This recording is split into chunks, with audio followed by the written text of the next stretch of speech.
The hook, the where did my money go? Moment, visual, fast cuts of unnecessary purchases, coffee, takeout, an Amazon box.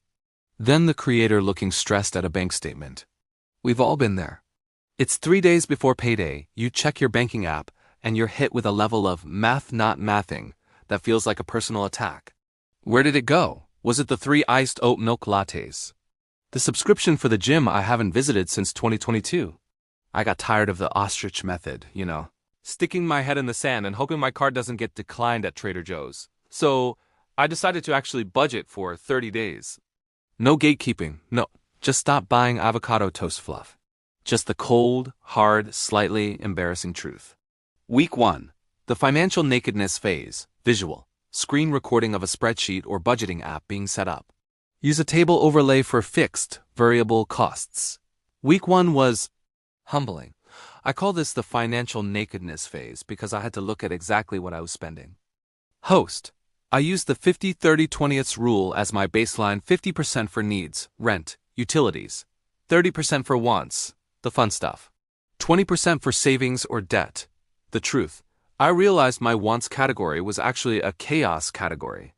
I was spending $200 a month on streaming services and apps I forgot I owned.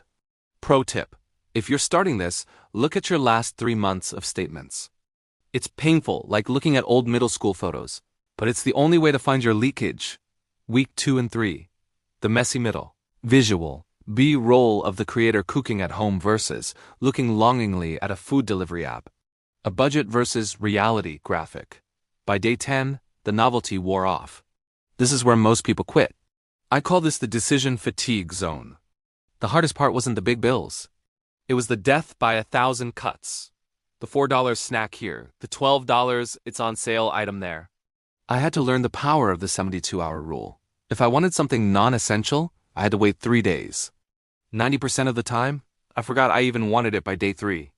The reality check. I messed up. On day 18, I had a bad day and ordered a $40 sushi feast. Old me would have said, well, the budget's blown.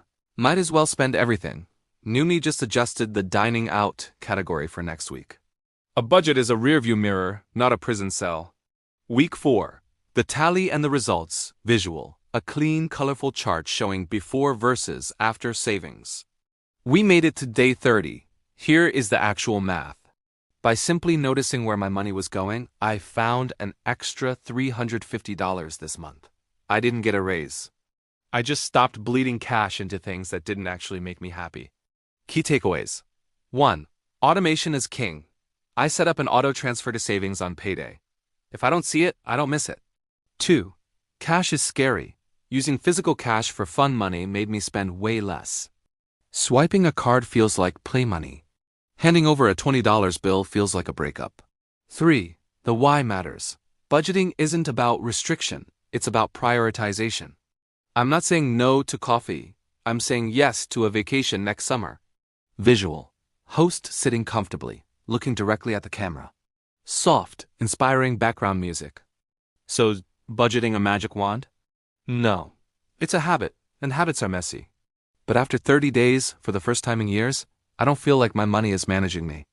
If you're tired of that end-of-the-month panic, give it 30 days.